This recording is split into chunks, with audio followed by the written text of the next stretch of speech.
Bienvenue à tous dans votre rubrique Ça se discute. C'est l'instant où nous allons passer au peigne fin quelques sujets de l'actualité nationale. Julio Tometti, bonsoir à vous. Bonsoir Stanislas, bonsoir au plateau et à tous les téléspectateurs, tous qui nous suivent. C'est bien cela. Vous êtes juriste, analyste politique. Konaïd Akwedenoudje, bonsoir à vous. Bonsoir Stanislas, bonsoir le plateau et bonsoir aux téléspectateurs. Vous êtes juriste également. Vous analysez l'actualité avec nous ici en plateau. Théodule Hunsa, de nouveau, bonsoir. Oui, bonsoir San, bonsoir à tout le plateau, bonsoir à vous téléspectateurs. C'est Nous ça. y sommes. Cécile Tonoucoin, bonsoir à vous. Bonsoir Stan, Vous allez bien? ça va? D'accord. On vous retrouve au lendemain de la fête de Pâques. Absolument. D'accord, vous êtes administrateur culturel, analyste politique également. Merci et beaucoup. Vous le savez, mesdames et messieurs, les responsables des différentes centrales syndicales étaient chez le président du Conseil économique et social, M. Augustin Tagué-Bian. Il s'est agi justement d'élaborer quelques stratégies en prélude à leur prochaine rencontre avec le chef de l'État, le président du Conseil économique et social, qui n'a pas manqué de leur donner des conseils et leur a surtout demandé de tenir compte des réalités du moment avant d'échanger avec le chef de l'État. N'est-ce pas là une petite médiation avant l'heure? En tout cas, la question est au cœur de nos échanges. Nous allons essayer de voir en filigrane quel impact cette rencontre aura sur celle fatidique et tant attendue du 26 prochain. Konaïd, vous avez suivi un peu, vous avez lu également sur les différentes plateformes d'information cette rencontre, ce qui est sorti de cette rencontre entre les responsables des centrales syndicales et le président du Conseil économique et social. Quelle lecture vous en faites? Merci Stanislas. J'ai lu, tout comme vous, sur les médias sociaux, j'ai entendu parler de cette rencontre des centrales syndicales et le président du Conseil économique et social. Et comme vous l'avez dit tout à l'heure, il y a une rencontre qui est en vue entre les centrales syndicales et le président de la République. Cette rencontre va permettre de discuter et quand même va donner l'opportunité au président de la République d'expliquer un certain nombre de choses aux centrales syndicales. Vous savez, lorsqu'on n'est pas dans la position du pouvoir, lorsqu'on n'est pas dans la position de dirigeant, il y a un certain nombre de choses qu'on ne perçoit pas, il y a un certain nombre de réalités qu'on n'arrive pas à analyser, à prendre en considération dans nos prises de position. Et donc je pense que ce sera le moment pour le président de la République de leur expliquer un certain nombre de choses. Et cette rencontre que nous avons vue, c'est certainement pour préparer les centrales syndicales à toutes les éventualités, à surtout leur rappeler quelles sont les priorités du moment et surtout à leur permettre de comprendre sur quel point est-ce qu'il faut tabler le plus pour que cette rencontre soit efficace, que cette rencontre, qu'à la fin de cette rencontre, on puisse être en mesure de dire, voilà, nous sortons avec des résultats, nous avons eu des fruits. Le plaidoyer que nous avons porté vers le président de la République, que ce plaidoyer-là a été vraiment efficace. Donc je pense que c'est déjà bien de préparer les centrales syndicales à cette rencontre-là pour que cette rencontre vraiment soit interactive, que vraiment les débats le pays. Tout à fait. Cécile Tonoucoin, j'en viens à vous. Est-ce que cette rencontre, cette séance d'échange entre les responsables des centrales syndicales et le président du Conseil économique et social aura un impact réel sur la rencontre prévue pour le 26? Est-ce que cela va empêcher en tout cas les responsables syndicaux de dire au chef de l'État ce qu'ils ont envie de dire, quoique le président du CES les a rencontrés? Oui, je pense que en toute chose, il y a lieu de voir le juste milieu. Et la médiation avec le président du Conseil économique et social est une bonne démarche pour déjà cadrer un tant soit peu les ardeurs des syndicalistes, parce que qui dit syndicaliste dit revendication, dit prendre ce que l'État nous doit et ne laisser aucune place. Et donc, les syndicalistes, d'ailleurs, à la sortie de cette rencontre, les syndicalistes ont estimé que les seuls points qui les intéressent ne sont pas liés à la cherté de la vie, mais qu'ils ont beaucoup d'autres points à débattre. C'est-à-dire que au niveau des syndicalistes, la liste est bien longue et qu'il ne s'agira pas pour eux de les restreindre à 2 ou 3 sujets. Donc, il faut comprendre que les syndicalistes, ils sont dans leur rôle, ils sont dans leur bon droit de réclamer ce qu'ils peuvent réclamer. Tout autant que de l'autre côté, le Conseil économique et social étant un instrument de régulation sociale, de concertation et de proposition de conseil, fait son travail pour orienter aussi les débats et dire également aux syndicalistes la démarche à tenir, la conduite à tenir pour ne pas tomber dans un discours dessous avec le chef de l'État. Toujours est-il que les bases sont posées, le gouvernement fait ce qu'il doit faire, les syndicalistes également restent dans leur rôle pour revendiquer, pour avoir un mieux-être, une meilleure condition de travail au niveau de chaque couche sociale. Donc, chacun va faire son jeu, mais le reste revient au chef de l'État, revient au gouvernement, qui aujourd'hui a les coudées franches pour faire tourner la machine gouvernementale. Ça voudra dire quoi? Ça voudra dire que le gouvernement ne peut céder que ce qu'il est possible de céder. Il ne peut pas céder autre que ce qu'il a. La plus belle fille du monde ne peut donner que ce qu'elle a, dit-on. Ouais. Donc, avec tout ce que nous aurons comme réglage, les syndicalistes vont dresser leur liste de revendications, mais dans la mesure du possible. Et tenant compte des conditions au niveau économique et le contexte mondial de la crise, le gouvernement ne peut régler que ce qu'il peut régler et donner satisfaction dans les mesures des moyens disponibles. Disponible, tout à fait.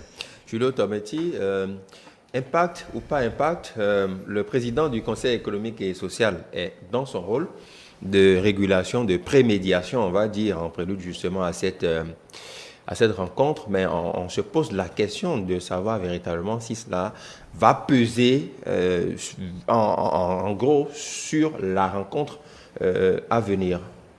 Oui, ça va peser forcément parce que vous savez, l'une des choses que l'on peut reprocher au gouvernement et que les organisations sociales reprochent au gouvernement, c'est de ne pas les impliquer comme ils auraient souhaité dans les différentes démarches. Et je pense qu'il s'agit pour le Conseil économique et social à travers son président de les rassurer de ce que le Conseil économique et social étant une institution de la République et qui intervient, et qui est consulté en amont sur les projets de loi, d'ordonnance, de décrets qui ont notamment des caractères économiques et sociaux, ça veut dire que le CES est un peu à l'avant-garde. Le CES peut se dire aujourd'hui que nous savons un peu ce que le gouvernement a proposé aux travailleurs. Ça veut dire que le gouvernement ne travaille pas forcément ex nihilo. Il prend les avis, recommandations et suggestions du Conseil économique et social. C'est ce que nous avons dans l'article 139 de notre Constitution sur les attributions du Conseil économique et social. Donc le Conseil économique et social est dans son rôle, ayant fait certainement des propositions ou bien ayant suggéré des options au gouvernement. Ils sont mieux placés aujourd'hui pour discuter avec leurs partenaires, qui sont les partenaires sociaux, histoire d'aplanir s'il peut y avoir peut-être les inquiétudes que ces derniers pourraient nourrir vis-à-vis de l'initiative qui est en train de germer. Donc, c'est une séance de préparation, si on peut le dire. C'est une séance de remise à niveau en termes d'information pour que la rencontre avec le chef de l'État se passe pour le message. Du que les centrales syndicales seront déjà dans une certaine prédisposition, d'accord, favorables aux débats qui auront lieu à cette rencontre qui du moins, est très importante pour eux parce que, en fait, comme on s'y attend bien, ce sera l'occasion pour le chef de l'État soit de mettre sur la table ce qu'il leur propose et éventuellement, pourquoi pas, de recueillir, s'il le faut, leur avis si le projet n'est pas encore dans sa phase définitive. Donc, tout reste encore ouvert et le CES est dans son rôle dans cette démarche. Le CES est peut-être dans son rôle, Théodule Roussa, quand son président demande aux syndicalistes de tenir compte des réalités du moment, du pays, dans les échanges du chef de l'État. Est-ce que il est dans une posture peut-être craintive parce qu'il connaît les syndicalistes, il connaît un peu leur manière de procéder et tout ce qui va avec. Et donc, c'est le moment de leur dire, calmez-vous, allez-y doucement, tenez compte de la réalité pour ne pas tout casser là-bas, entre guillemets. Oui, c'est un peu ça. Les amis l'ont dit tout à l'heure. Les CES, ce sont eux qui, en tout cas, rentrent dans la ville, qui savent ce qu'il y a sur le plan économique et social, les difficultés, comment est-ce que le marché tourne, les prix des produits sur le marché, la consommation des produits, etc. Et je crois, puisque quand vous jetez un coup d'œil sur la configuration du Conseil économique et social, c'est toutes les couches. Ce sont toutes les couches qui sont représentées là et qui discutent, qui ont les sessions qui vont jusqu'à au-delà, peut-être d'une semaine, 2 semaines parfois, pour discuter des questions économiques et sociales, pour faire des propositions au gouvernement. Et donc, en choisissant de les rencontrer d'abord, oui, c'est rester dans cette logique d'adoucir les débats connaissants, parce que il y en a qui sont même membres du Conseil économique et social et qui sont de l'autre côté des syndicalistes et qui savent comment est-ce que les enquêtes sont menées, qu'est-ce qui se passe. Et il y en a parmi eux qui maîtrisent bien comment est-ce que le flux en termes de régie économique, ce qui rentre dans les caisses de l'État, ce que l'État a. À un moment donné, j'en connais parmi eux qui pourront vous dire combien l'État a engrangé en 1 mois, en 3 mois, etc., à partir des régies. Donc, tout ça regroupé, comme on l'a dit, chez nous, il faut regarder l'enfant et la chicotte. Comme on le dit chez nous, il y a l'autre adage populaire qui dit il faut bien regarder dans la marmite avant d'aller puis prendre votre part. Et donc c'est de ça qu'il s'agit. Nous sommes face à des réalités. Nous avons opté pour des réformes qui marchent, des réformes qui nous permettent d'engranger des recettes un peu partout. Nous avons également des choses à réaliser, des travaux à réaliser, des hôpitaux à construire, des écoles à construire, des routes à construire, de l'eau potable encore à offrir aux populations qui sont en manque.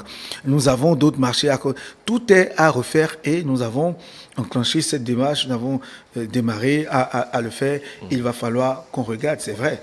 On le dira, c'est sûr que le président du Conseil économique et social le a dit, et c'est vrai, c'est le gouvernement même qui a décidé d'aller à cette augmentation compte tenu de la réalité d'aujourd'hui.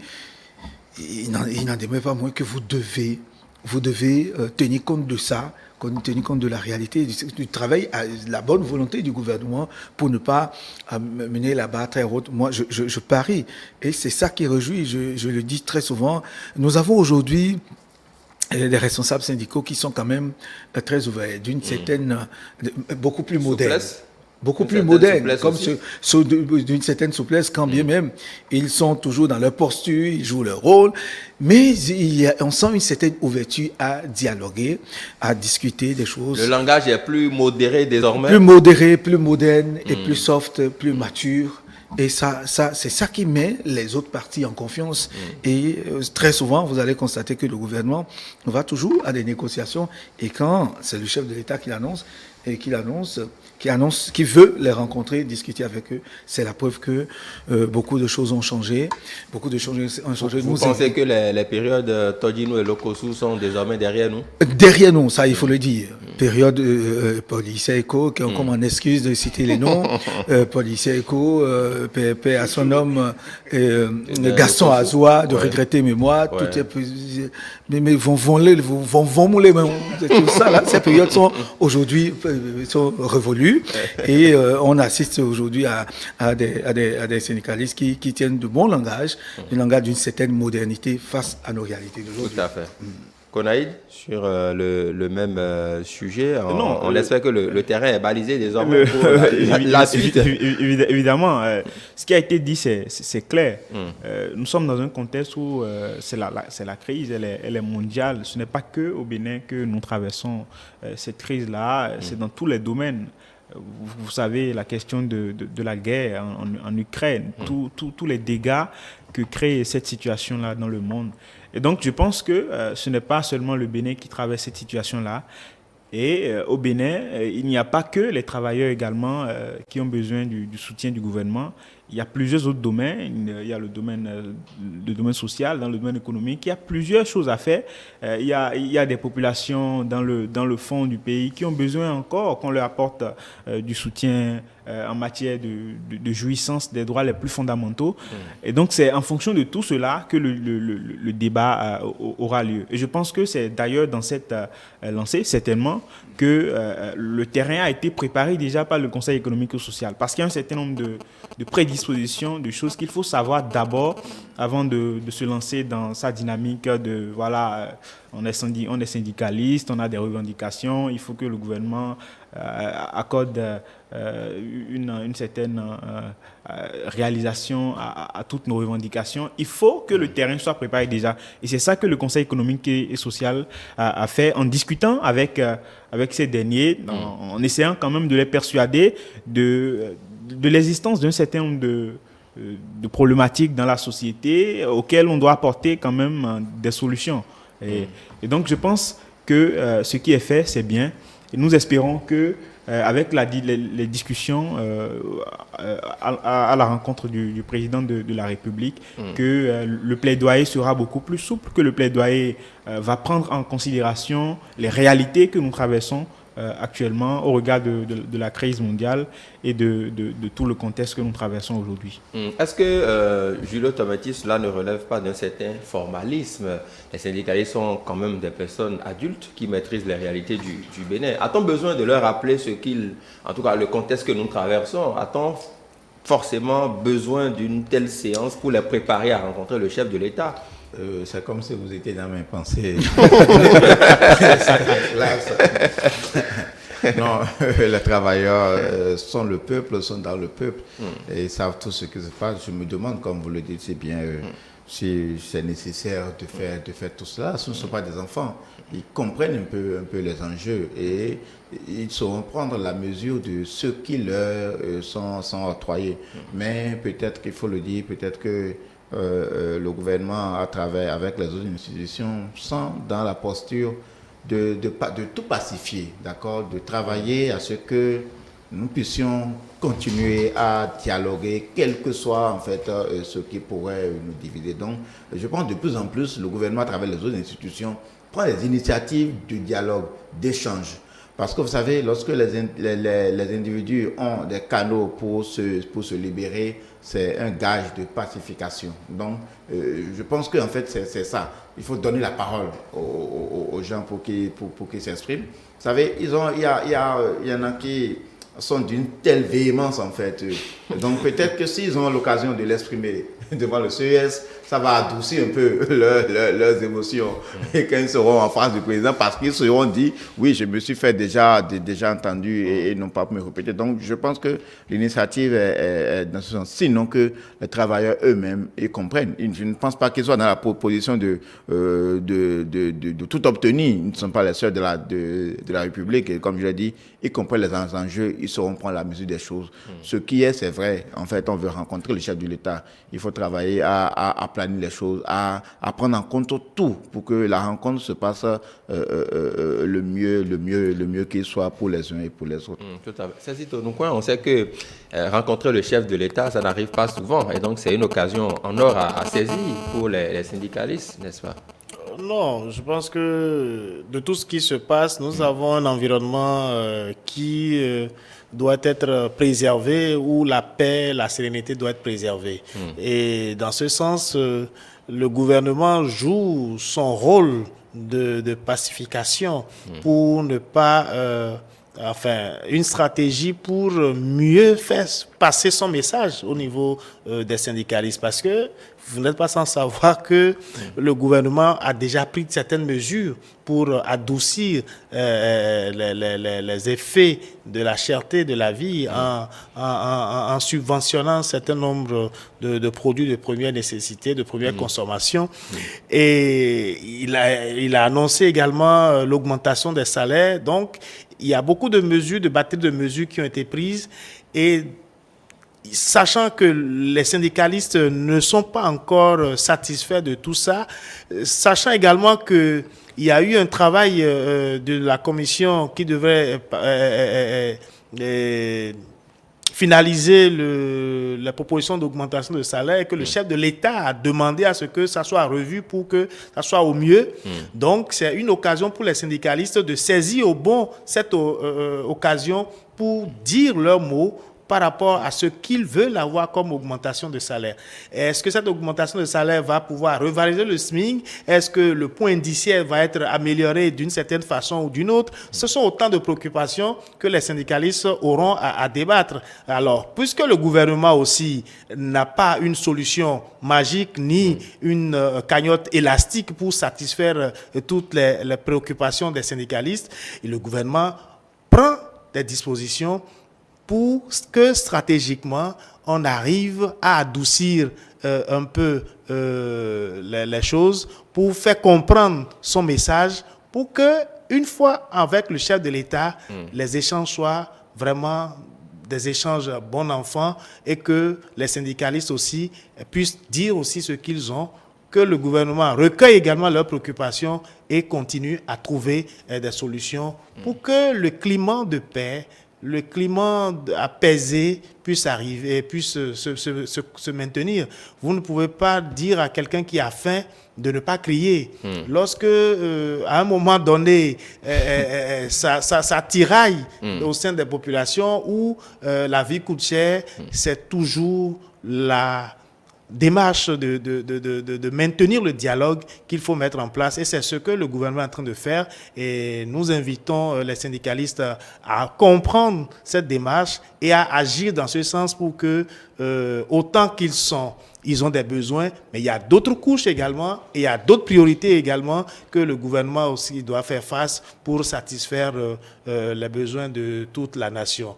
Le développement n'est pas que garantir de bons salaires, mais c'est également mettre en place beaucoup d'autres éléments comme facteurs pour pouvoir maîtriser un environnement de choses et conduire la nation à un mieux-être.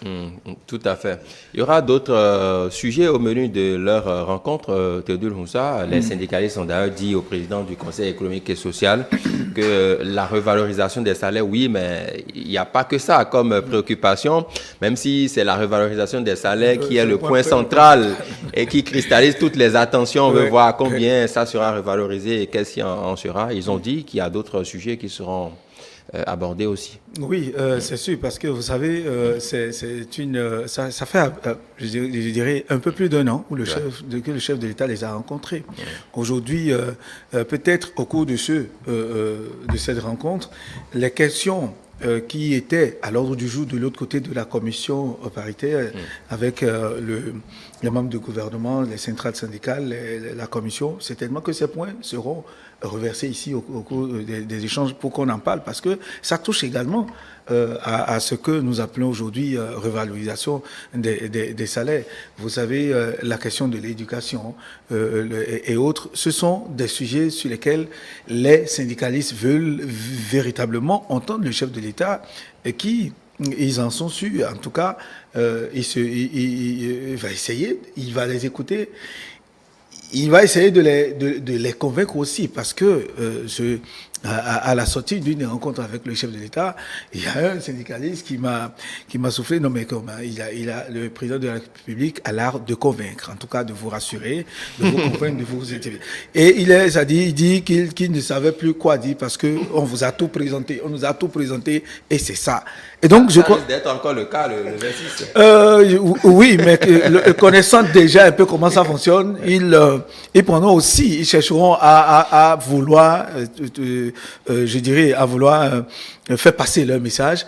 Je crois que c'est dans cette logique pour que ça ne devienne pas un truc houleux où on sera en train de tirer parce qu'au-delà de tout, nous sommes en face du président de la République. Ce ne sont pas des choses que nous allons leur apprendre ici. Les responsables syndicaux, ils en ont l'habitude.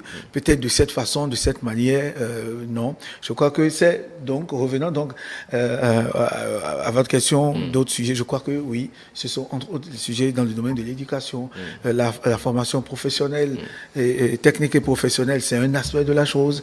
Vous savez, les centres de santé, l'énergie, ce sont des questions qui touchent à la vie donc des travailleurs et quand bien même tout tourne autour de ce que vous gagnez. Puisque c'est en fonction de ce que vous gagnez que vous dépensez. Surtout qu'aujourd'hui, on nous a appris à ne plus gaspiller de l'argent, à vivre soft et de façon... Donc, je crois que les syndicalistes prendront la mesure de la chose et ça se passera très bien. Konaïd?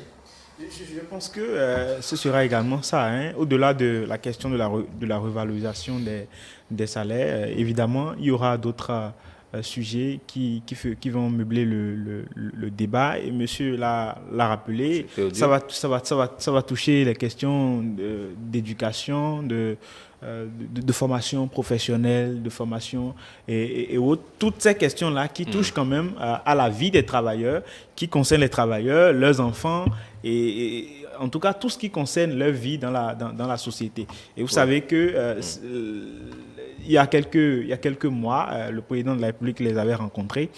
Et ce n'était pas que la question de la revalorisation des salaires qui avait été objet de débat. Il y avait plusieurs autres questions sur lesquelles, certainement, ils vont revenir pour voir quel est l'état d'évolution des débats, à quel niveau est-ce que le président de la République a pu réaliser ses engagements. Et je pense que ce sera tout. Oui, mais par rapport à ça, j'ai une question à vous tous. Vous allez essayer quand même de donner votre avis. Est-ce que les syndicalistes ne vont pas se faire prendre à leur propre piège? Parce que, sauf erreur de ma part, dans la note, dans l'invitation qui leur a été adressée, le seul point à l'ordre du jour de la rencontre avec le chef de l'État, c'est la revalorisation salariale. S'ils disent aujourd'hui qu'ils ont d'autres éléments, en tout cas d'autres sujets de discussion, alors, est-ce que ça ne fait pas objet de distraction quelque part? Parce que par le passé, les syndicalistes ont été rencontrer le chef de l'État. Ils ont estimé qu'ils n'avaient pas suffisamment de temps pour parler du premier sujet et qu'ils ont ils sont passés rapidement sur d'autres sujets. Alors, que le gouvernement vous appelle, qu'il parle de la revalorisation salariale comme sujet central à l'ordre des discussions, est-ce que vous estimez que vous avez d'autres sujets? Est-ce qu'ils ne se feront pas prendre à leur propre piège? Bon, question... pour un champion peut-être, mais bon, question à analyser. Julien Tomedi. Non, pourquoi lors des séances, généralement, il y a les divers? Et donc, qui dit échange, dit exposer ce pourquoi vous avez appelé les autres, mais être aussi prêt à écouter, ne serait-ce que les autres, sur leurs préoccupations, histoire de revenir sur ça peut-être à une autre séance ou bien à une autre occasion. Donc, je ne pense pas qu'il y a rien de mal à ce que les travailleurs ont aussi d'autres préoccupations au-delà de la revalorisation.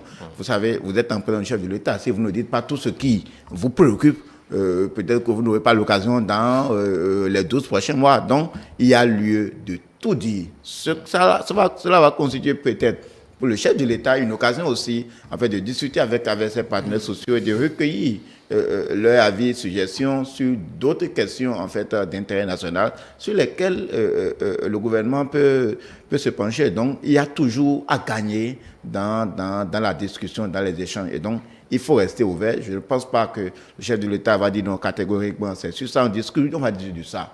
Mais il y a les divers, comme je l'ai dit tantôt, et je pense que cette passerelle-là, cette possibilité devra être donnée aux travailleurs, ne serait-ce que pour s'exprimer sur leurs préoccupations. Sazito, vous pensez la même chose? Oui, je pense que l'occasion rêvée de discuter d'un sujet qui nous réunit, mais au-delà de ça, on doit quand même trouver une fenêtre pour que, s'il y a d'autres préoccupations, ces préoccupations soient également recueillies, pas pour être débattues, mais au moins pour être recueillies, quitte à faire l'objet d'une prochaine séance ou d'une étude pour donner cette satisfaction, si besoin il y a. Théodule, vous avez la même lecture? Même lecture, oui. Même lecture, de toute façon, les syndicalistes, ils savent très bien de le faire. C'est eux-mêmes qui ouvriront les divers. C'est-à-dire qu'ils donneront l'occasion, c'est-à-dire ils feront tout, quand bien même le protocole aurait donné la ligature, ils savent très bien le faire, et c'est à cela que nous allons assister, et c'est sûr que quoi qu'on dise, le président de la République ne va pas rester fermé face à cela. Il le donnera son point de vue. Je crois que ça va se passer ainsi, comme on est en train de le prédire ici. L'autre ouverture, la partie d'hiver, où on parlera d'autres choses qui auront forcément trait à la vie, et donc à ce qui concerne à la revalorisation du salaire, mais aussi, nous les connaissons, les syndicalistes. Nous les connaissons. Toujours est-il que pendant qu'on est en train de faire cette revendication et qu'on constate que ça prend, la mayonnaise est en train de prendre, tout de suite, vous allez constater qu'ils vont commencer déjà par faire encore des projections à l'avenir de façon un peu voilée. Nous aurons le temps peut-être de revenir ici pour commenter un peu ce qui va se passer de l'autre côté. C'est normal, je ne dis pas le bénéfice forcément, et lorsqu'un gouvernement fait des projections croissance à 2 chiffres ou à tel niveau en telle année, permettez aussi que les syndicats, les fonctionnaires fassent des projections. Dans telle année, notre salaire va connaître une augmentation, ainsi de suite. Donc c'est chose normale. Oui, en fait, c'est ça ce que je dis. C'est ce qui va se passer. Bon, ils sont dans leur rôle, dans leur position. J'espère qu'ils auront le temps d'aller au divers, comme vous le présagez justement. En fait, moi, je pense que tout ceci sera possible si l'ambiance des débats est quand même respectueux, parce que c'est le président de la République, c'est lui qui vous a convoqué. Il y a un agenda qui est bien défini. Si les débats ne vont pas au-delà du débat institutionnel, je pense que le chef de l'État sera quand même ouvert et va leur permettre d'exposer les points qu'ils ont. Et même si ce n'est pas pour répondre automatiquement, ce sera quand même enregistré. Les réflexions vont continuer, et peut-être à une autre rencontre, les réponses possibles seront données. Tout à fait. Voilà. D'accord, on attendra de voir, bien évidemment. On va passer maintenant à un autre sujet. Les législatives 2023 sont dans quelques mois, disons, dans quelques mois. Il y a que le médiateur de la République prévoit une séance avec les partis politiques. Konaïd, que peut-on attendre d'une telle rencontre? Déjà, l'idée d'une telle rencontre, qu'est-ce que cela suscite comme analyse? Vous savez, je l'ai dit tout à l'heure, de plus en plus, nous sommes en train d'assister à une pacification du débat public, parce que durant longtemps, on a estimé que les gens ne sont pas impliqués, que les discussions, que les débats ne sont pas toujours inclusifs. Et je pense que désormais, le gouvernement est dans une dynamique beaucoup plus ouverte, et on engage des débats, on engage des discussions pour que les uns et les autres puissent se libérer, puissent donner leur avis sur les questions de la vie publique. Et puisque nous avons les élections législatives qui sont projetées pour janvier 2023, c'est normal.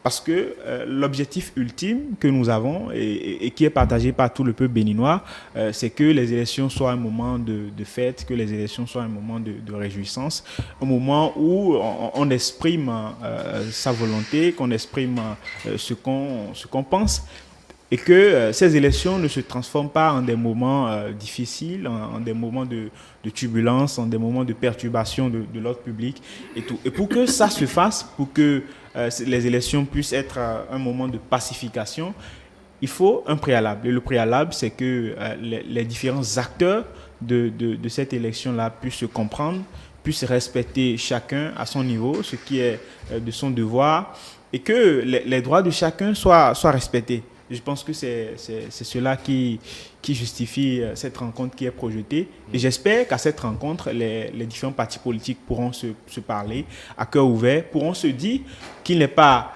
utile de s'abstenir, de remplir les conditions qu'il faut pour participer aux élections et puis de revenir plus tard dire que on n'a pas pu participer aux élections et créer des troubles dans le pays. De la même façon, on va espérer que ces élections seront inclusives, bien sûr, toujours dans l'espoir que chacun va respecter la loi qui est en vigueur et qui organise le processus électoral. Donc je pense que c'est fondamentalement ça, ce qui justifie cette rencontre projetée avec les différents responsables des partis politiques. Je pense que c'est à Grand Popo. Ça va se tenir à Grand Popo. 10 jours. Oui. 10 jours. 10 jours quand même, Théodule Moussa, échanger avec les responsables des formations politiques, régulièrement constituées dans notre pays pendant une dizaine de jours, et ce à Grand Popo, en vue des législatives de 2023. Vous allez peut-être penser que 10 jours, c'est beaucoup, mais c'est compte tenu des débats qui auront lieu. Et observez un peu, vous allez constater avec moi comment est-ce que les choses sont gérées. Vous rencontrez avec le président de la République, c'est le Conseil économique et social qui écoute les syndicalistes d'abord. Pour les législatives, une première rencontre annoncée avec le médiateur de la République. Tout ça est fait à dessein un peu pour, ça dit d'abord, calmer les uns et les autres, ceux qui ont aujourd'hui leur récépissé et qui, à un moment donné, avaient refusé de se conformer, en tout cas, ne veulent pas aller aux élections aujourd'hui, qui sont en train de changer de discours, c'est ça qui est important. Je crois que toutes ces rencontres, c'est pour amener les uns les autres à se vider. Parce qu'ils savent que le médiateur de la République fera un rapport à la haute autorité pour un compte rendu. Et donc, je crois que les 10 jours permettront aux uns et aux autres véritablement de se vider. Parce qu'il y a des non-dits, il y a certains estiment, oui, des frustrations, il y en a qui estiment qu'il y a des choses à corriger dans les tests, etc. Oui, mais est-ce que c'est le moment, est-ce que c'est de cette façon que ça va se passer? Ils auront le temps de s'exprimer, de se vider correctement pendant les 10 jours, et les autres aussi. Ça donnera lieu à une véritable tribune d'échange où c'est-à-dire cette tribune va leur permettre de se vider pour qu'on n'assiste plus à ce à quoi on avait assisté dans les années à venir, 2019 et 2021. Je crois que en 10 jours, on pourra se dire c'est une vérité. Oui, certains observateurs, je vous relance sur la même question, certains observateurs estiment quand même, à tort ou à raison, que on aurait pu maintenir la rencontre à Cotonou. Pourquoi la mettre sur Grand Popo, s'éloigner de Cotonou? S'il est de l'organisation, du fonctionnement du médiateur, du service de médiation de la République, d'organiser de telles rencontres dans une période aussi longue, ça c'est le médiateur qui a fait son programme, qui les a invités. Et donc je crois que c'est là, chacun est libre d'apprécier cette rencontre à sa manière. Mais le contenu, ce qui est important, ce sont les partis politiques qui sont reconnus officiellement au Bénin, qui sont invités à cette discussion, et qu'ils acceptent aller aux législatives ou pas, ça c'est leur choix. De toutes les façons, ce sont les partis politiques, opposition comme mouvance, qui sont invités. Chacun viendra donner son avis, les échanges vont se dérouler et on verra ce qu'il en est. Je crois que c'est là aussi une manière de préparer les uns et les autres à ce que les élections, à ce qu'on n'assiste plus à cette politique de la chaîne vide qu'on a toujours pratiquée et qui fait l'objet de ces situations. On n'a assisté plus jamais ça de toutes les façons. Et je crois que c'est dans cette logique que les présidents de ces institutions sont aujourd'hui en décidant de rencontrer ces partis politiques. D'accord. C'est une rencontre loin de Cotonou pendant une dizaine de jours avec les responsables des formations politiques. Est-ce qu'on peut espérer que quelque chose de bon puisse en sortir en vue des législatives qui pointent à l'horizon? Déjà, il faut louer l'initiative de la médiation, du médiateur de la République, de rencontrer les partis politiques à la veille des prochaines élections législatives pour aplanir un tant soit peu un certain nombre de dysfonctionnements ou des cas de compréhension. Le gouvernement est arrivé avec une panoplie de réformes politiques, avec beaucoup de textes de loi. Et ça, les acteurs politiques ont été pris du coup et d'autres ont pris de positions tranchées. Donc aujourd'hui, et cela a donné des résultats de par le passé. Nous avons vu des élections qui n'ont pas donné lieu à des fêtes comme nous en avons eu l'habitude depuis le renouveau démocratique dans notre pays. Et l'expérience aidant, il va falloir tirer le son pour ne plus offrir ces spectacles-là aux populations.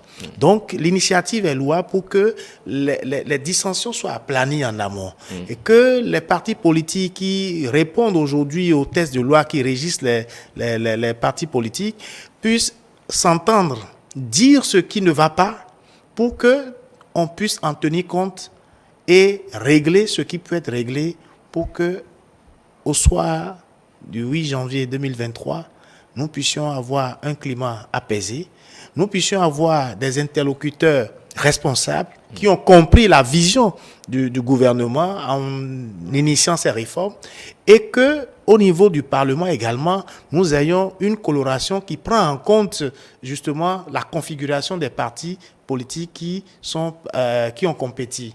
C'est dire que la démarche est une démarche qui est venue à point nommé pour corriger un tant soit peu les dysfonctionnements qui ont eu lieu de par le passé. Vous avez vu avec la progression certains partis de l'opposition qui étaient radicalement opposés à un certain nombre de réformes, aujourd'hui ont compris la mesure et essaient de se rapprocher. Ils ont bougé des lignes, essaient de se rapprocher pour pouvoir s'intégrer dans la nouvelle dynamique imprimée par le chef de l'État et son gouvernement. C'est-à-dire qu'aujourd'hui, nous avons l'obligation d'appeler tous les acteurs politiques à offrir de leur volonté pour mieux comprendre le fonctionnement des réformes et le mécanisme qui est mis en place pour que dans le jeu démocratique, chacun, de par sa position, que ce soit mouvance ou opposition, puisse jouer le jeu pour qu'au soir des élections, que le peuple soit gagnant, parce que c'est pour élire les représentants du peuple. Donc il faut que le peuple soit gagnant de cette élection et non offrir des scènes de violence comme nous en avons vu de par le passé. Judo? Je me demande pourquoi, comment dire, Grand propos gêne cela. D'ailleurs, pourquoi ne pas dire Porte-Nouveau? Il est à Porte-Nouveau. D'accord, le Bénin ne se résout pas à Cotonou, ça aurait pu être Bokoumé, ça nous devrait gêner qu'une telle activité ait lieu n'importe où. Si c'est seulement sur le territoire national, le problème ne devrait pas se poser. D'accord. Je m'étais de me poser la question lorsque j'ai entendu parler d'une initiative du rôle du médiateur dans la sphère politique, parce que on n'en a pas observé. Je me demande, quand je prends en fait l'actualité politique, quel a été le rôle du médiateur dedans, je n'en ai pas vu. Et en questionnant j'ai finalement eu deux références, notamment la loi instituant le médiateur de la République en son article 9 et le cahier de charge, en fait, je veux le dire comme ça, ou bien la lettre de mission du chef de l'État en 2021 au médiateur de la République lorsqu'il était installé. Je prends l'article 9 qui dit « Le médiateur de la République peut, à la demande du président de la République ou du gouvernement, des membres de toute autre institution de la République, participer à toute activité de conciliation entre l'administration publique et les forces sociales et ou professionnelles. Il peut également être sollicité par le président de la République pour des missions particulières relatives aux questions de réconciliation et de paix au niveau national, régional et international. » Et relativement à cette mission que le chef de l'État peut être amené à confier au médiateur de la République, son Excellence le président Talon disait ceci, le 17 juillet 2021, à l'installation du médiateur de la République, disait, je le cite un peu, parce que notre quête du développement qui a nécessité la rupture avec nos acquis, nos habitudes du passé, parfois nous amènent à des controverses, nous amènent à des divergences qui, quelquefois, mettent à l'épreuve notre concorde. Et en cette circonstance, monsieur le médiateur de la République, je voudrais espérer que votre personnalité, que tout le monde connaît, sera pour nous un atout pour que le dialogue nécessaire puisse caractériser désormais notre vivre ensemble. Et il continue. Dit, vos missions, au-delà de ce qui est prescrit habituellement au médiateur de la République, et pendant la durée de votre mandat, je veux personnellement espérer que vous donnez le meilleur de vous-même pour que ce dialogue soit quotidien entre les uns et les autres. Vous êtes l'arène politique. Et comme ce n'est pas tout le temps que nous allons faire le dialogue politique, les assises politiques, ou que nous allons organiser des conférences nationales, nous allons nous reposer sur le médiateur pour jouer le rôle entre les uns et les autres. Donc, en fait, cette lettre de mission remet le médiateur de la République dans l'arène politique pour être un peu cette institution qui puisse permettre d'amener les uns et les autres à s'asseoir. C'est-à-dire, tombons d'accord sur le fait que nous ne sommes pas d'accord, mais tombons d'abord d'accord que nous ne sommes pas d'accord et accepter de nous asseoir, discuter de ce dont nous ne sommes pas d'accord. Et donc, c'est une belle figure de style. Bon, c'est en quelque sorte la qualité de médiateur. Donc, en fait, ça permet, comme je le disais tantôt, aux uns et aux autres de pouvoir s'asseoir pour ne serait-ce que discuter de ce sur quoi ils ne sont pas d'accord. Parce que nous l'avons dit, le chef d'État l'a rappelé dans ce que j'ai lu, il y a beaucoup d'éléments qui ont créé beaucoup de dissensions entre les Béninois, entre les acteurs politiques. Et il faille aujourd'hui que nous instituions toutes les formes de dialogue nécessaires pour arriver à une certaine pacification du débat politique. Et je pense que c'est à cela que s'attelle le médiateur de la République aujourd'hui. D'autres institutions joueront forcément leur rôle en cette matière. C'est ce que nous espérons. Parce qu'aujourd'hui, lorsqu'on dit les partis politiques régulièrement constitués, c'est la crème en fait des acteurs politiques du Bénin. Je ne pense pas aujourd'hui qu'il y ait d'acteurs politiques majeurs qui ne soient pas dans un parti politique.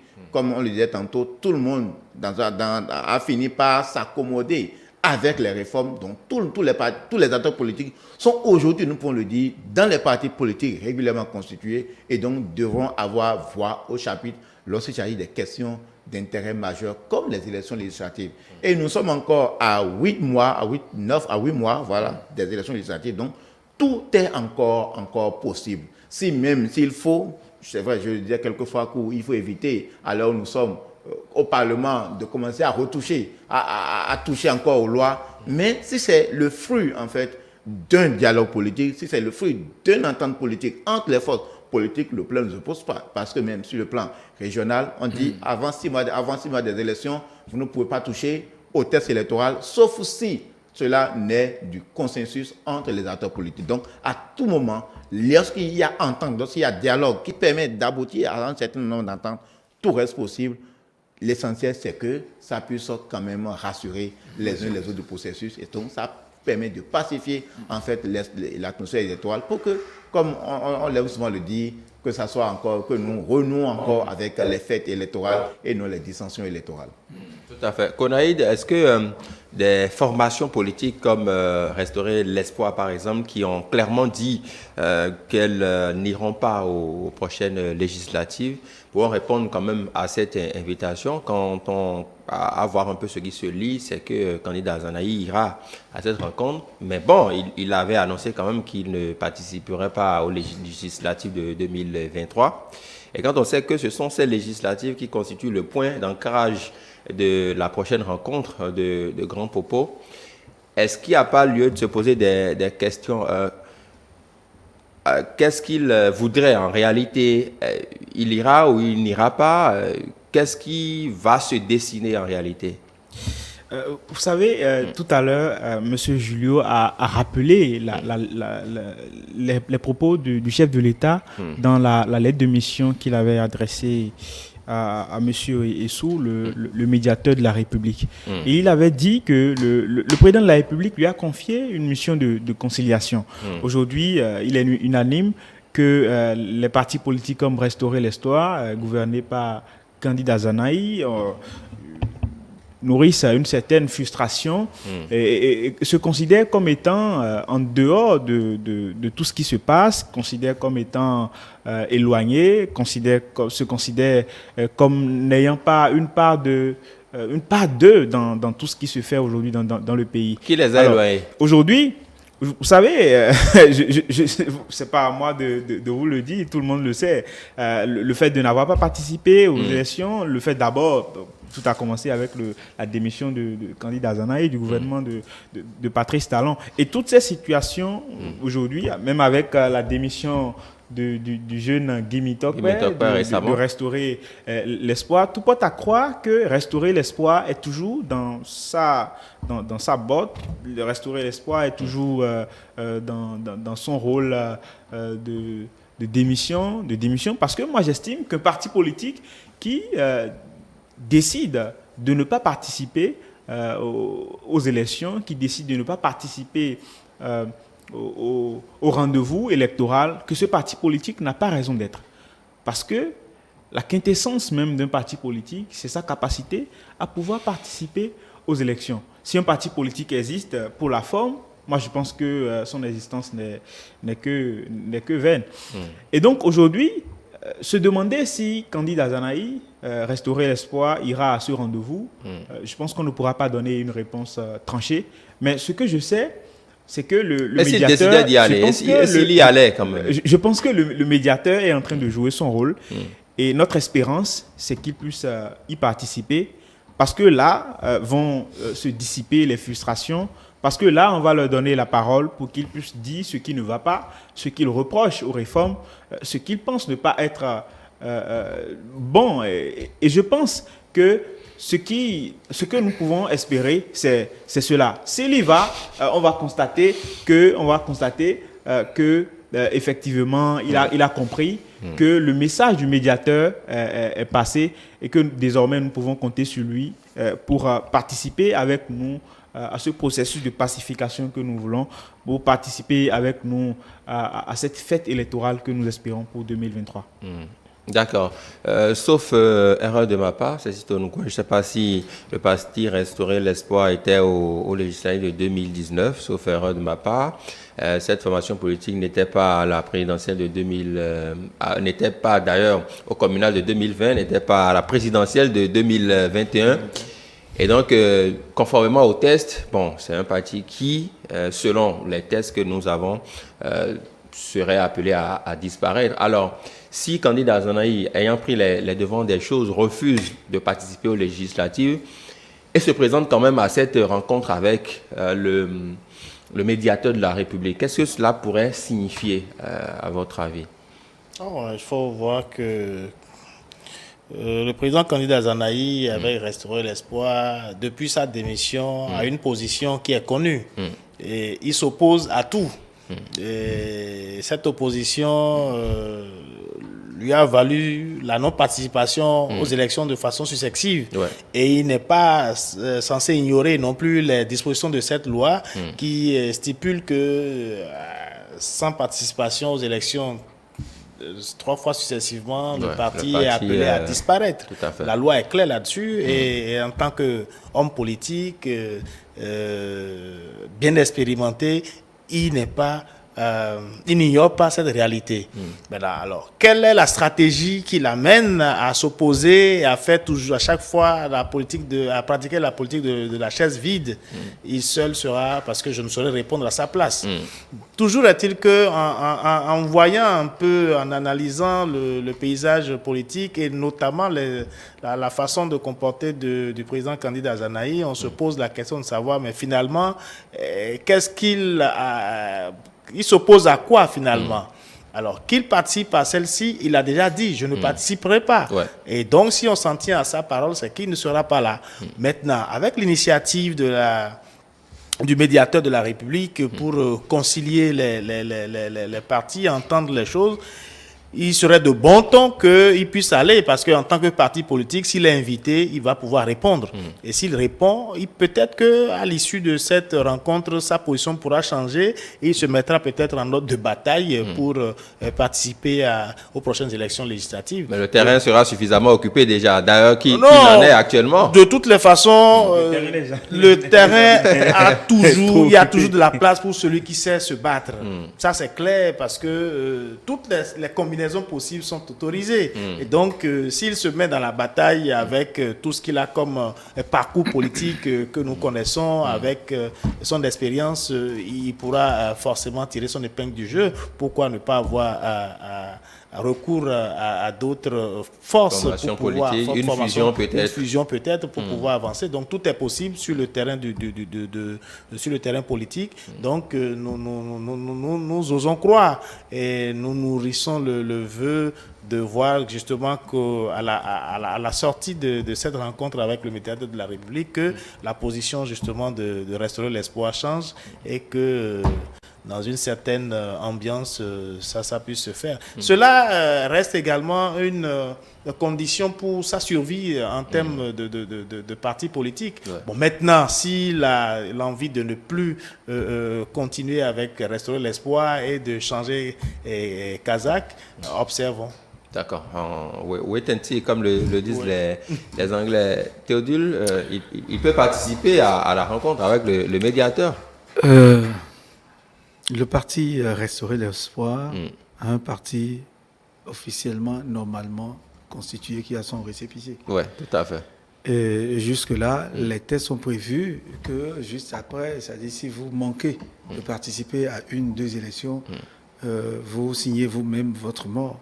Je crois qu'en son temps, puisque déjà, Restaurer l'espoir dit qu'il ne participera pas aux législatives, les tests seront appliqués, on verra en tout cas, ceux qui ont habilité à régler cette situation feront ce qu'ils doivent faire. Est-ce qu'il va changer de parti, encore créer un autre parti pour autre chose? Nobody knows. Maintenant, je crois qu'on n'a pas à s'inquiéter de la présence ou non de Restaurer l'espoir, du parti Restaurer l'espoir à cette rencontre avec le médiateur. Non. Vous verrez ce parti présent à cette rencontre, je parie, je suis sûr, et toujours dans sa posture, comme Konaïd l'a dit, toujours droit dans ses bottes, à toujours défendre ce qu'il défend, qu'on connaît. Est-ce que vous voyez? Et donc, je crois qu'il soit présent à la rencontre ou pas, cela ne change rien à la nature du débat, surtout qu'on connaît déjà la position. C'est que le parti ne participe à rien. Oui, mais c'est ce qu'il a dit tout à l'heure. Participer à cette rencontre pourrait le faire fléchir pour une fois. Du moins, il décidera peut-être dans une certaine possibilité de participer aux législatives. Depuis toujours, le président candidat Zanaï n'a jamais fléchi devant quoi que ce soit. Seuls les imbéciles ne changent pas, dit l'adage, Théodule. Jusque-là, il n'a jamais changé vis-à-vis de quoi que ce soit. Au contraire, il dit sur le ton, il dit sur sa position. Et donc, moi, je ne pense pas que cette rencontre puisse l'amener à changer. Si vous ne savez pas faire, le président candidat Zanaï il sera peut-être amené à dire qui sont ceux-là même qui convoquent et qui parlent. Connaissant un peu sa manière de parler, de démontrer que c'est-à-dire qu'ils ne connaissent pas grand-chose en politique et qu'il est même prêt à leur démontrer de quoi il s'agit en réalité. Et donc, moi, je pense que j'aurais même souhaité qu'il participe effectivement, et c'est clair. Le parti sera à cette rencontre et nous allons entendre les uns les autres, on verra bien. Fait le point, le débat. Julio Tometi, quant à la présence de candidat Azanaï, justement, pourquoi sa présence ou non à cette rencontre suscite un intérêt au niveau de certains observateurs qui estiment que quand il décide de ne pas participer aux législatives, c'est que de facto, il ne peut pas se présenter à une telle rencontre. Qui parlera des législatives? Non, vous savez, Azanaï, sur le plan politique, intéresse parce que c'est un metteur en scène, si on peut le dire. A priori, je pense que tous les partis sont conviés que vous participez aux élections ou pas, parce qu'à la date d'aujourd'hui, on ne peut même pas savoir quels sont les partis qui iront aux élections, quels sont les partis qui n'y seront pas. Mais lui, il a été clair, il a dit de lui-même qu'il ne participera pas. forcément qu'il a des réserves. Et ces genres de rencontres peuvent permettre, en fait, de dissuader, en fait, ce qu'il y a comme réserve. Nous l'espérons bien. Mais autrement, on ne peut forcer personne à aller à une élection, quelle que soit la nature. Dans ce dont vous parlez tout à l'heure, je pense que ce que la loi dit, je ne sais plus si c'est le code électoral ou bien la charte des partis politiques, c'est l'absence à 2 élections législatives successives. Qui peut valoir retrait du récépissé. Et je pense juste, depuis la formalisation de Restaurer l'Espoir en tant que parti politique, je pense que c'est la première élection législative qui vient. Donc, le problème ne devrait pas se poser. Eux-mêmes, ils doivent le savoir parce que lorsqu'ils prennent une telle décision, ils ont forcément analysé la portée de la décision qu'ils ont prise. Ils n'y étaient pas. Non, ils n'étaient pas encore considérés, ils étaient formalisés après 2019. Dans une la loi n'est pas rétroactive dans ce cas. Non, en fait, c'est à partir de votre constitution en tant que parti politique que l'on débloque le compteur. Donc, le problème ne devrait pas se poser. Donc, il faut attendre la prochaine élection législative pour juger si Restaurer l'Espoir veut rester un parti politique ou non, ou disparaître de l'arène. Donc, je ne pense pas qu'il doit avoir même fixation sur le candidat Zanaï. Il ne veut pas partir, il ne veut pas aller aux élections législatives, c'est son problème. C'est pas un problème, ça. Le processus qu'on continue. Donc, et on fait fixation maintenant sur les autres, ceux qui veulent participer au débat républicain et se concentrer sur ça. Donc, c'est à ça que s'attelle en fait le médiateur de la République. Les portes de cette médiation ou de ce dialogue n'est fermée à aucun parti politique. S'il est constitué, le problème ne se pose pas. On n'a pas demandé si vous allez aux élections législatives ou pas. Ça concerne les partis politiques régulièrement constitués. Et donc, le problème ne devrait normalement pas se poser sur ce plan-là. L'essentiel, c'est que ça se déroule bien, d'accord, et que les uns et les autres arrivent à se parler, et qu'ils sortent, comment dire, un peu plus ragaillardis, et que leur participation aux différents processus qui, jusqu'à l'élection, puisse être actif pour que, véritablement, ça puisse bien se passer. Quand je dis que ça puisse bien se passer, ce n'est pas forcément que ça se passe bien, en fait, tel que le veut, en fait, le gouvernement ou les institutions. Ces débats, et c'est ce que nous espérons même en démocratie, parce que lorsqu'on dit dialogue, toutes les voies, toutes les possibilités sont ouvertes. On n'exclut même pas la possibilité de pouvoir retoucher, s'il le faut, un certain nombre de choses. Si c'est sur ça que les acteurs se sont entendus. Donc, espérons que ça se passe dans de très belles conditions. 10 jours pour un tel dialogue, je pense que ça doit être des thématiques. C'est insuffisant. On ne peut pas le juger parce que nous n'avons pas en fait le contenu. Il doit avoir des thématiques. On traite de telle question tel jour, on traite de telle question tel autre jour. On parle avec tel groupe. Tel problème vient, voilà comment le règle. Je pense qu'ils doivent avoir un calendrier qui tienne compte des 10 jours. Donc, ça peut être que même, parce que vous savez, on peut même, les acteurs au sein d'un parti politique peuvent même se faire représenter ou bien se relayer. Parce que c'est 10 jours, ça mobilise. Donc, c'est peut-être même pour permettre une certaine flexibilité, en fait, pour assurer la présence des différents acteurs à ces rencontres-là. Quelqu'un n'est pas disponible aujourd'hui, il envoie peut-être un représentant ou un cadre du parti qui a assuré sa présence le 3e jour, le 4e jour, ainsi de suite. Donc, on laisse une certaine flexibilité pour que, véritablement, on soit dans un processus. Et dans ce cas-là encore, ce qui est intéressant, j'ai été à des formations, en fait, de dialogue politique. Ce qui ensemble, c'est... Vous êtes conviés? Ce qui ensemble, c'est, quand vous voyez un peu l'atmosphère qui se dégage, c'est très beau. Vous finissez de travailler pendant une matinée, la soirée, vous déjeunez ensemble, vous êtes ensemble pour vous discutez de manière informelle. Ça rapproche les uns et les autres. Parce que comme le dit, au Bénin, quelles que soient les dissensions, il y a un certain nombre de liens, d'amitié, familiaux, de filiation qui restent et qui fait que même si on n'est pas d'accord politiquement, on est lié d'une manière ou d'une autre. Donc, vous voyez des acteurs politiques en train de discuter de manière sereine, pas de manière formelle. Et vous avez, ça vous rassure du fait que, quoi que l'on dise, on n'ira jamais aux extrêmes parce qu'il y a un certain nombre de choses qui nous lient au-delà de tout. Donc, en fait, ça participe de cela aussi. C'est aussi même, des tournées même touristiques parce que vous allez faire telle chose ensemble, il y a des moments de relaxation. Donc, ça pacifie un peu les relations au-delà du travail, au-delà du cadre formel du dialogue. D'accord. Vous y êtes invité? J'attends mon invitation. Oui, rapidement. Parce que c'est évidemment cet aspect qui fait que le débat est déplacé de Porte-Nouveau pour Grand Popo. Ah, d'accord. Évidemment, pour que le cadre soit relaxant, pour que les échanges puissent être fructueux. D'accord. Merci beaucoup, Konaïd Akwedenoudia. Vous êtes juriste, analyste politique, de même que Julio Tometi, juriste, analyste politique, présent sur Le Grand Soir. Ceci de nous, merci beaucoup. Administrateur culturel, analyste politique également. Théodule Hunsa, journaliste à ETL, présent sur Le Grand Soir. Ça baisse là.